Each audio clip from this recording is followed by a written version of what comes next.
Hello, hi there. Welcome to another edition of 21 Minutes with KKB. My name is Kwabena Opuni-Frimpong. Today, we are turning our attention to the clergy. And I'm sure you'll be interested in knowing who it is I have before me for this very interview. Do take a sip of water and join us for this very interesting conversation right after this.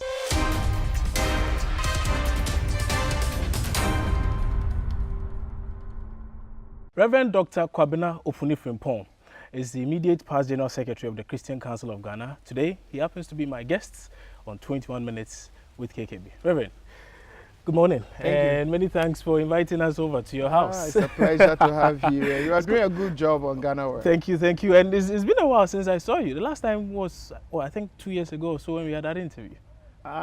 Yes, but I'm still with you. I've been reading wonderful news items from your platform. So yes, physically we've not been very bad, but we are very close. Speaking. Yes. You know, of course, at the time you were still General Secretary of the Christian Council. Now you're no longer General Secretary. What do you do? Nowadays, what do you do? Yes, I handed over 1st May the office of the General Secretary Christian Council to a very wonderful brother, Reverend Dr. Sarah Farisi. He was the president of Trinity Theological Seminary, Legon, and now the EP Church, they have a university in Ho. He is the current president, like vice chancellor, but he has moved from that university to take over Christian Council. I was teaching at Kwabena Opuni-Frimpong University of Science and Technology, the Department of Religious Studies. So I moved from there to Christian Council, and I've gone back. So I'm a full-time lecturer at KNUST. Okay. I enjoy teaching. I can see. Okay, that's good to know. And I'm also told you are trying to help government on a few things, or serving on some boards and the like. Is that true? Oh, yes. Yes, we are all Ghanaians, and at any point in time, we may be invited to help. And so, yes, I serve on 1 or 2 government boards that provide some advice to the president and then some ministers of state. Oh, that's good to know. So you are helping the MPP transform the lives of many Ghanaians. I'm helping. As things, of course, it's Ghanaians. I might say some of the boards, I was on some of state boards, even under NDC. Oh, really? Yeah. Okay. So you're on the finance committee board now?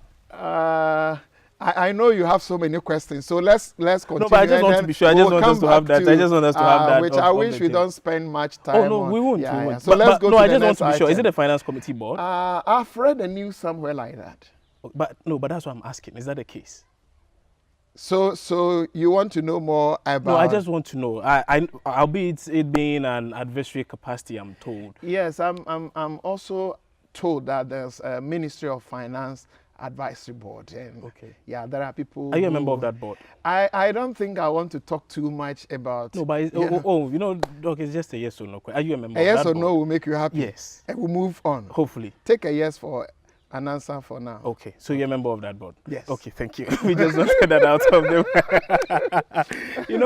One of the, I'm asking this because oftentimes, a lot of people try to connect the dots and suggest that, this gentleman is not speaking now because he's pro this, he's pro that. And of course, there's been a lot of attacks on your personality. People have tagged you as pro MPP or pro NDC or whatever. That's why sometimes when some of these things come up, we just try to bring them to the fore. But just before coming here, I had a discussion with someone who mentioned to me that Christian Council, Catholic bishops, so all of you people, nowadays you don't seem to criticize government anymore. When Mahama was in power, you were very critical of him. At least that was what I was told. No, I've heard that before. And this is not the first time we're hearing this. I also heard it before 2016. That people will come to you, are you so quiet with this issue about the president and all that, you know. So that is how the game has been played for some time now. But let me speak for myself at the moment. You know, you just check how the heads of churches, Ghana Catholic Bishop Conference, Christian Council, they don't just jump into things. You know, that is what people should understand. They come out, but they come out when they know they have done their homework well. Some of the issues, they may invite government people, opposition people, into all kinds of closed-door meetings, and they find their own technical people to educate them. Then they start shooting. So to you, the Christian Council remains as objective as it has always been?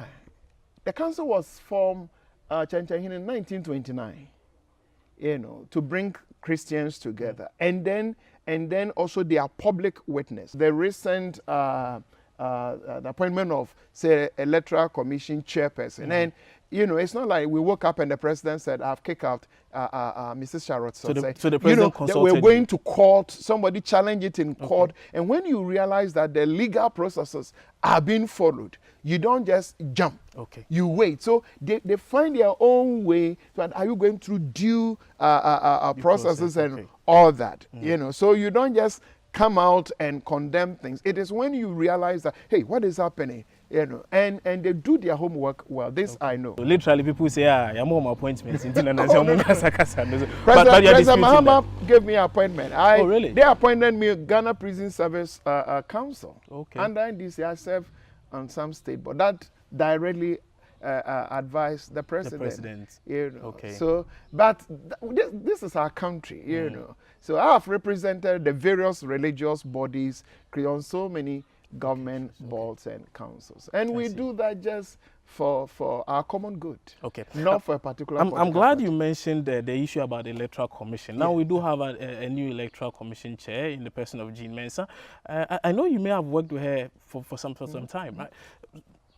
For you, how do you see her in that position as EC chair? Is she good enough? Is she tough enough to handle the pressure? Even before Jane, there was Charlotte Osei. Yes. And I will want this country to express our gratitude to Mrs. Charlotte Osei. I was very, an insider in the 2016 general election because of my work then as a general secretary. And, that was an election that, for the first time, a sitting president, handed over to Nana Addo in opposition. It wasn't a simple thing for us. So whoever mobilized and led us to have the before, during, and after the peace, the harmony we have now, has made a significant contribution. She might have made mistakes here and there, but this country must express our gratitude to Mrs. Charlotte Osei and her team, despite one or two flaws here and there. But back to the question you raised. But do you think she's being treated fairly? I know she's a lawyer, she has her lawyers. We will wait to hear no, but I want to know what you think, whether or not she has been treated fairly, because the statement that came out, signed by Eugene Ahin, suggested that there was some level of incompetence displayed on her part. I will want us to wait and hear what her lawyers will say, because before Ahin, at least we had staff of EC raising a voice. We heard her also raising a voice, people going to court. And it seems to me the issues are still in court. Yes, one issue has been quashed, by the way. Yes, so I will want to keep my layman sentiment. Oh, I get that, and I understand that. I understand that she had made significant contribution in spite of everything. I will maybe want to use your platform to say thank you to her, that she had made a significant contribution, for 2016 election to bring us here. All of them, to me, have working with her, did you see her or did she display signs of incompetence? There are things that we will see outwardly and other things inwardly. All that we interacted with her, I knew her even before she took that appointment at NCC. We were working together with her, and then she met us, Christian Council of Ghana. I must say that there were challenges. The voter registrar, to compile a new one or not to compile a new one, the logo became an issue, to change logo, not to change logo, and all that. So there were real issues. But that is the nature of the job. And having these two political parties, MPP, NDC, managing them, it's not easy. And sometimes, let me tell you, Chanchahine, my experience with this, but I will still come back to Jane. Sure. But they can go do double registration, register minors, pursue double voting, and then they come back and raise voice the very thing they have done. MPP does that, NDC does that. And then they put those who are managing the election, into trouble. Change the voter register when they know they have increase, they've registered minors, double voter, all kinds of things. Then they come and they talk, shout, the register is not good, but they know what they have done to not to make the registrar good. But that is another subject for another day. But I've worked with Jane. In fact, I serve on the advisory board, winner takes all presidential debate committee. So I've worked closely with her. And at IEA, she's been able to bring all of us, Christian, Muslim, media people, security, donor agencies, MPP, NDC, women group, youth group, and constantly bringing us together on national issues, our common good, and all that. And that has been excellent. But quickly, we must say that IEA is IEA and Electoral Commission is Electoral Commission. The two are not the same. Even though some of the values there, ability to bring people of different opinions and all that may, flow into this. But the heat at IEA is not the kind of temperature you find at Electoral Commission. I will want to congratulate her. She's been wonderful at IEA.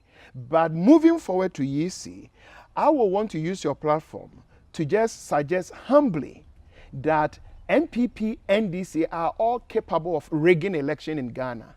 And so in working with them, she must keep that in mind, that they are all capable of rigging election. So she should not have favorite sons and daughters in any of the political parties, especially NDC and MPP.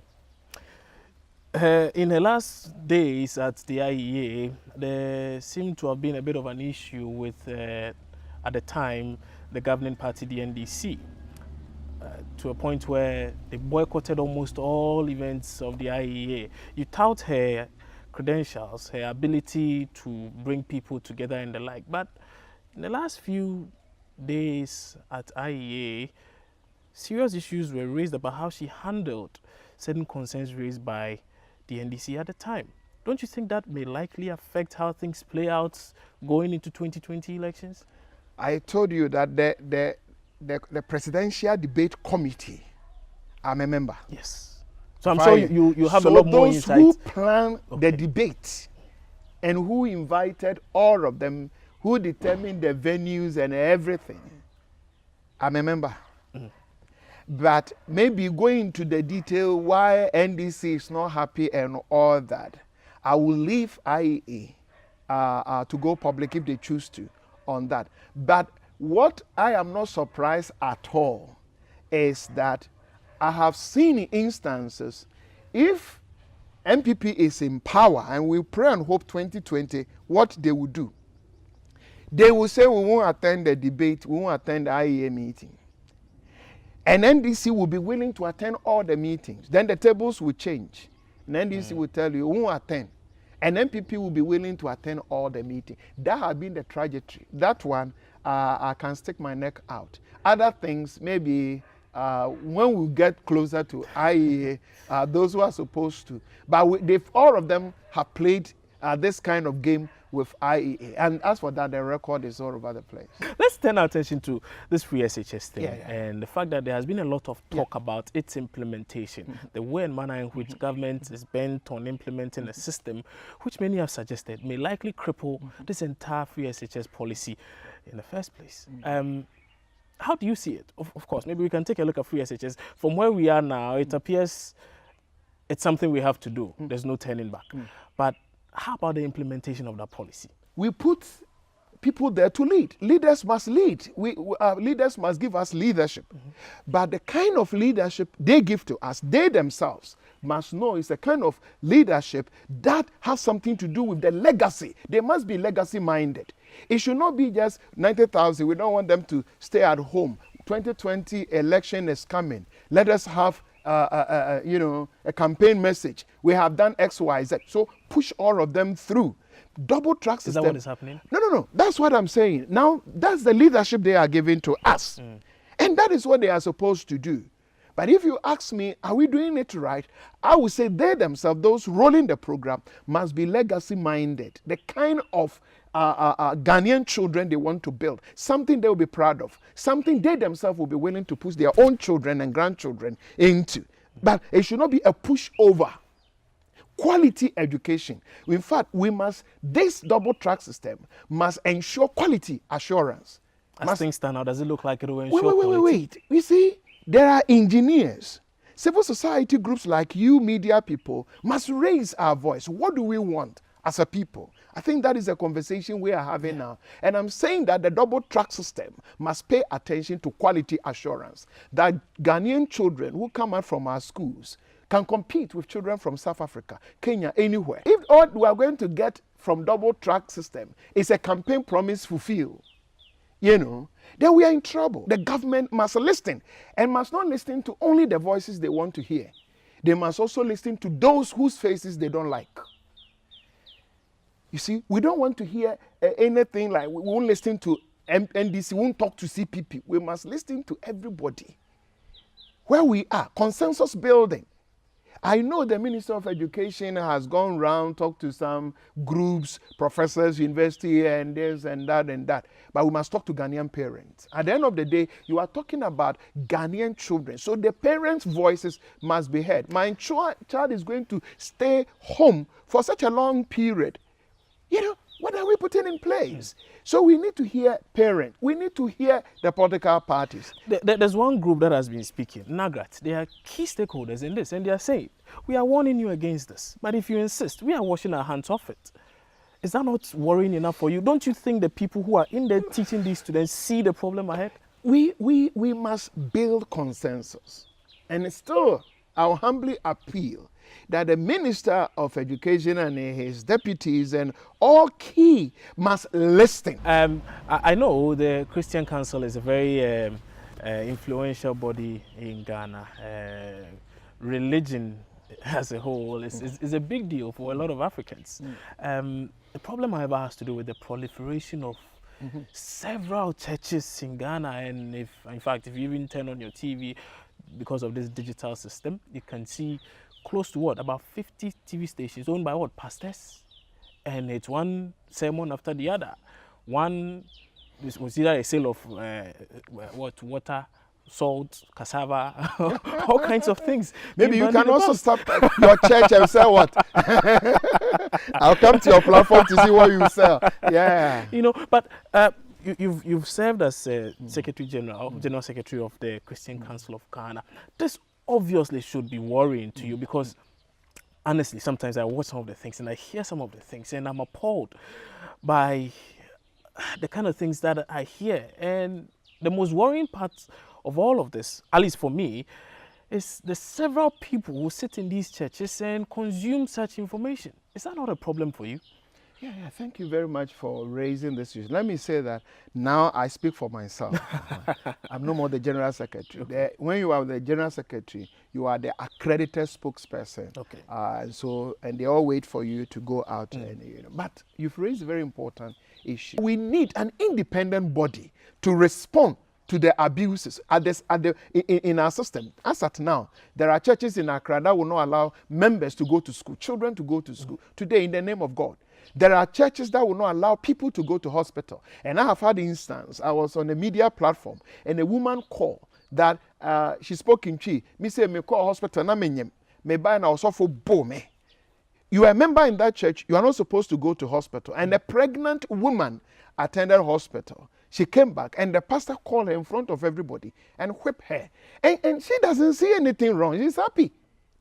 Forgetting that what happened to a pregnant woman can affect the baby in the womb. But the woman spoke, she called into a phone program, Peace FM, with joy. I have a pastor in the name of Akwanchere prophecy that God has given him lotto numbers.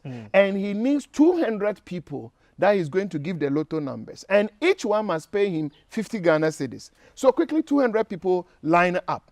Interestingly, the number he gave to you, the different number he gave to the other. If the 200 people each got a different lotto number still coming from God. At the end of the day, 2, 3, 1, and this is common permutation, mathematics, you know. So 1 or 2, 1. I have had a woman who said that he had paid that 50 cedis 5 times. And she still hasn't won? Yes. And the 6th time he went to... Not a time. So the 6th time he went to the prophet. That prophet, as for today, I don't have money. So give it to me for free.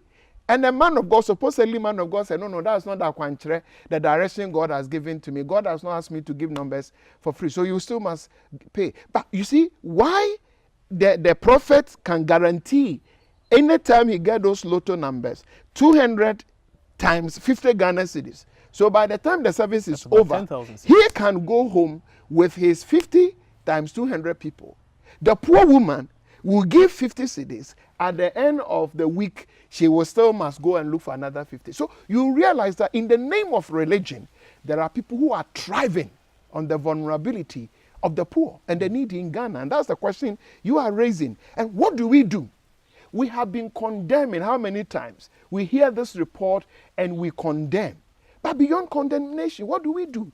All freedoms must come with responsibility. You can't say you have freedom of movement. So you drive your whatever luxurious car on the highway and you say MTTD must allow you to do whatever you want. It doesn't work like that. I suppose then you agree with the several who believe that churches, not even the businesses churches run, but churches themselves need to be taxed. Yeah. Maybe I've heard, Ghana revenue people talking like this. So, for instance, if it's a church and maybe you own a school or you own something else, you pay tax on those things. You see? But how about the church itself? No, Chenchahine, let me tell you. When they talk like that, I pray and hope they will come clean with their definitions, details. The churches do pay tax. So they must tell us exactly what they are looking for. The churches I have worked with, the Catholic Bishop Conference, Christian Council, all the Presby, Methodist, Anglican, Baptist, Salvation Army, and all those groups. So perhaps income tax. And they pay even at source. So if that is what you are talking about, I'm telling you, go into their books. They even pay at source. Now, the next level is that all organizations that are registered at our corporate laws, charity, have certain exemptions. Yeah. Not only church, Muslims are there, all political parties are there.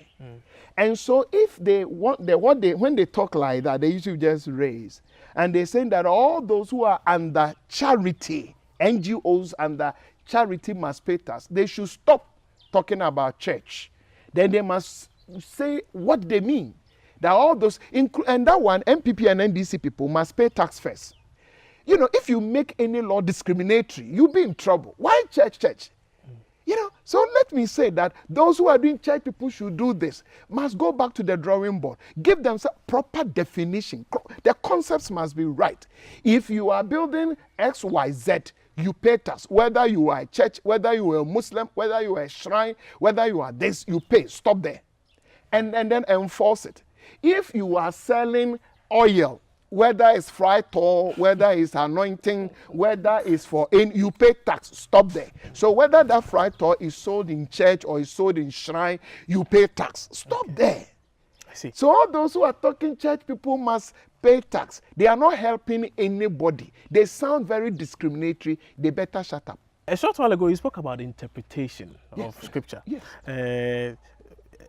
In scripture, it says, a man shall leave his house and get a woman. It gives all those things as far as marriage is concerned. The issue of homosexuality, it hasn't been, of course, it has been overflogged, but it keeps repeating itself. I know you have been an advocate for, against same-sex marriage. Let me be very spot on that. You are vehemently opposed to that. Why? And you also, let me thank you, because recently you did a program on your 21 minutes thing, and you got some high profile people, because this had been with us for some time, but I think you raised it to another level, because at the point we had some countries and donor agencies sometimes who want to threaten us and our leaders that if you don't do this, we will not give you this. And now you get those who said that we are going to help you change your laws on this. If the laws are discriminatory, they say they deem it necessary to help you change them. But that idea that somebody like a schoolmaster who is sitting somewhere in Britain think that they know what is wrong with our law is not fair. But one of your recent production, you were able to get a high-profile people from one of these countries. We spoke to the British High Commissioner. Who said that will never impose anything on you. And I think that is a new twist that you have introduced into the conversation. Chenchahin, let me tell you, marriage and family life in Ghana, in Africa, is not the same as marriage and family life in Europe and in the US. They're not the same. For us, what makes us Ghanaians has a lot to do with family life. You see, in the US, I stayed and studied in the US, and I had friends. You know, you can tomorrow morning walk to your mom and dad and introduce a lady that, mom and dad, meet my wife. When did you get married and all that? It's not an issue, and they don't have any right, if you are beyond 18 years, to ask you that, why did you get married without our consent? But how different is the Master, situation? you cannot, I tell you, go home and ask your mom and dad. I'm telling you, you cannot present any lady to them that they have not gone through the process with you. You cannot marry. I am the one supposed to live with the person. That does make you a Ghanaian. That's make you, you can't. Never dream. Is that not a cake practice? It's not a cake. Who's a cake? That is your identity. You must come talk to your dad. I found this lady. You are not going to marry the lady. Marriage for us is not between two young people who think they love themselves. For us, marriage is between two families. This is what you and your young friends must understand. Marriage in this country is between families, not between two young people. Marriage in the US... So the families come together for this marriage ceremony. After the ceremony, the two individuals are living together. And they have a say. And if you are talking about human rights, you must also respect the right of your parent. You are in love with a lady, but you should be able to bring the two families together. And if your parents have reason not to follow you to marry that lady, they can distance themselves. If the lady's parents have any good reason not to follow her, your future in-laws can say no, and it is a no.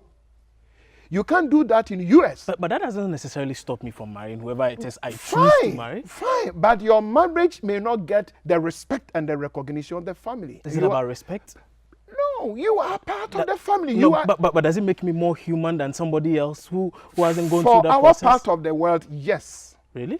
So if you present another guy to your mom and dad, and you say, Mommy, Daddy, meet my male Mr. Mrs. Your parents have every right to say, boy, thank you very much. Go back and think properly. Go.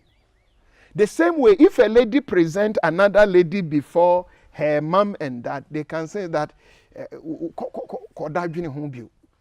you know, this is our part. And then they say, you haven't finished with the thinking process. Go back. But I'm not mad. I know what I feel for whoever it is I want. You don't live in isolation. What you can do in Europe, you can do in the US. That is us. That is our uniqueness, and that's why I respect you for that interview you did, that we will not impose, because anybody who is discussing same-sex union with us must understand our uniqueness, must understand how we define ourselves as Ghanaians who have also been created by God, and that is our right that must be protected. For us, marriage is not just pleasure, it's not sexual pleasure. Marriage is procreation. But you can get people in the US who will get married, and right from the beginning, they will tell you, we are not going to have baby. Full stop. People get into marriage in Europe. Beginning of the marriage, the lady can say that me, I will never bring forth. And they agree, and they start, and they continue. Here, if the day we are having what they call engagement, and you dare tell your parent that I'm marrying that lady, but we have agreed that we will forever and ever not give birth, they will sack you. That go, and they cancel the engagement. And is that not against my right? What is your right? Your right connects with my right. Huh? But so what is your right? So bottom line is human existence we are talking about. So bottom line, you want me to satisfy yourself? To satisfy you. No. You are satisfying ourselves. Okay. So you know, you are because we are. I understand that. I'm saying, in a situation where myself and whichever spouse it is I am with, we decide that we do not want to have children, we do not want to do anything, perhaps based on the financial situation, based on the plans we have, based on the environmental factors and the like, we decide that no, this is what's best for us. It does not necessarily stop any other person from procreating. People can go ahead and have sex and do whatever it is they want. But we have chosen not to do such things. And so you have an identity. You are part of us. You did not drop from the moon. You were born into a family. So now that you are Chenchen and you drive a car and you have a job, should not let you think that way, as if you dropped from the moon. You were giving birth. You were raised in a family. You were part of a family. So life should not be me, myself, my own, and I. You can't talk to us like that. But primarily, it's about you. So if you can't afford it, I'm must you necessarily procreate? So think right. Prof, it should not be me. Listen, if you think like that, it's me. Life is me. No. Right. Myself. It's not about. It's my not about. Own. You can do that in US. Reverend, you can do that in Europe. Doc, not in Accra. Not in Kumasi. Doc, the question is, you know that you do not have the means to support a family of, say, 3. Yes. You can only take care of yourself and perhaps your spouse. Why go in for children if you can't afford it? Fine. In that case, then you don't force us to enact laws to support what you are doing. Not at all. And nobody is doing that. No. That is what the same-sex unions. Okay. And that is why I come back to the interview you had. Because now we have had high-profile people who are even saying they will support us. They will, what kind of support? Even to change our laws. You know, that is why the Speaker of Parliament and others will say that if anybody bring a bill, the Speaker says, I will be willing to leave office. What you are talking about is your peculiar challenge. In that case, the whole country, we don't need to enact laws to cover your weakness. But now that is where the same-sex union lobbying are pushing us, that change your law to suit us. What? Change your law so it gives everybody a level playing field. So much so that you are at liberty to marry, he's at liberty to marry whoever he wants, and I also am at liberty to marry whoever I want. And now we say we can't run our society like that. Why because not? Now in the States, there are fathers and mothers who are saying that allow us to marry my own son. I am in love with my son. And now there are countries that are changing their laws because there are mothers who now feel that they love their own son. There are fathers who want to sleep with their own daughters. They change the laws. And now it's reached a point, there are people who are in love with their dogs. And they say, allow me to marry my dog. So that is where we have reached. The only thing we will say is this idea of attacking people, what you are talking about, that we throw people away, that we want to maim people, want to abuse people for sexual preference, shouldn't be. Okay. You know, I'll sack you, I won't work with you, I'll deny you employment, that kind of thing shouldn't. But for same-sex union lobbies also to impose on us that this is civilization. This civilization is for them, it's not for us. You know what we need. What we want for our young people is employment. If somebody wants to help us, they must allow our young people to find jobs. They must allow our young people access into their market. They should not drive away our young people as bad people. So if you are an illegal immigrant, then they have every right to deport you. But if really you want to help us, that is a kind of help. You must help our migrant youth. My focus will be on my people, not your people. Then you are not being sincere. Then you don't mean to help us. If you really want to help me, then meet me at the point of my need, not what you want. Then you are doing imposition. We have Ghanaian youth who, yes, even if they have erred, they find themselves in Europe. You put them in chains, the next available flight will come and throw them away like criminals. And you say you want to help us in the name of human rights. These young people are hardworking. They are not bad people. They are not dangerous. They need jobs. It's economic challenges. You put them in the next available flight, you chain them, come and throw them away, and you really want to help us. I come to you, you build your economy on the backs of Ghanaian slaves. How did Europe and America build their economies? Free employment from slaves from Ghana and elsewhere. How many years? Today you have been built, my grandfathers have built your country. We want to stay there to do anything for us to survive. You throw us away and you come and tell us that because you are doing it, we must be civilized and follow you. Why? Why? Reverend, thank you for your time this morning. You're always welcome. Thank you very much. I enjoyed the conversation. You are doing very well. But we must talk to our young people. We have challenges in this country. But let's, the future is good. Let's be hardworking. Let's plan our lives well. There are things in our country, say, "There will be fear," and they say, "Will be fear."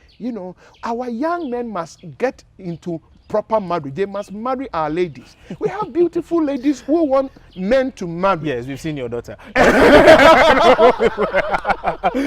On that note, thank you very much, Reverend Dr. Opuni-Frimpong. But just before you go, a quick one. I know you lecture as well. Yes. Right? There's been this issue in the past few days, well, it's been weeks now, about sex for grades, particularly at some some tertiary institutions in the country.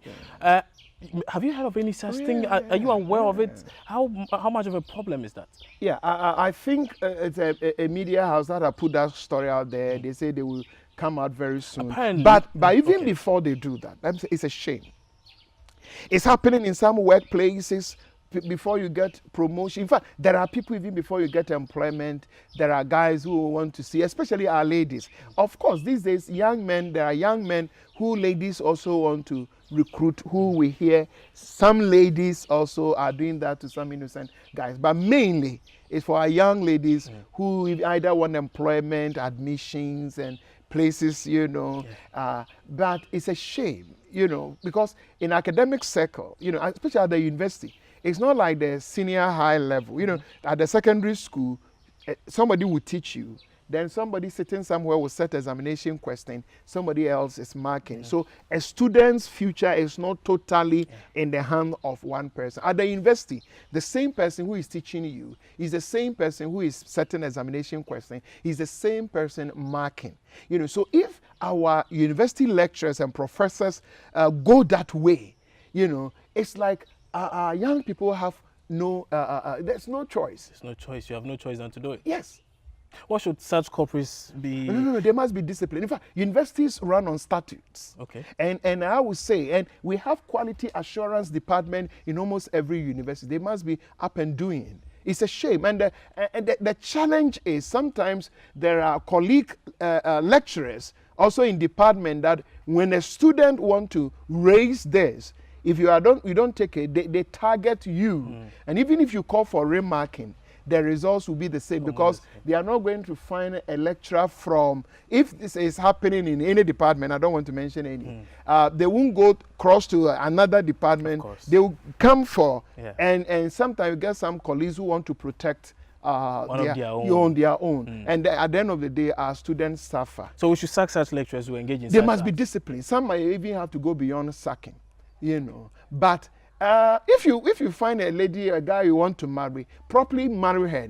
If you're a lecturer and you find a lady on campus and you want to marry her, do things right. But to use grades to destroy young people's future, and some of them can destroy you that you can't graduate. And it's a shame. This is not the Ghana we want. And maybe colleague lecturers, those who are already in there, let's find a way of disciplining ourselves. But those who are not there should not go there. We hear even TAs who, because of what, are taking advantage of innocent. Now, take that student to be your own child, son, daughter. That is not the Ghana we want. Indeed. Reverend, thank you once again for your time. We are really grateful for this very comprehensive and detailed interview. Reverend Dr. Kwabena Opuni-Frimpong has been here with Kwabena Opuni-Frimpong. This has been another edition of 21 Minutes with KKB. I'll see you soon, hopefully, with another guest you are expecting.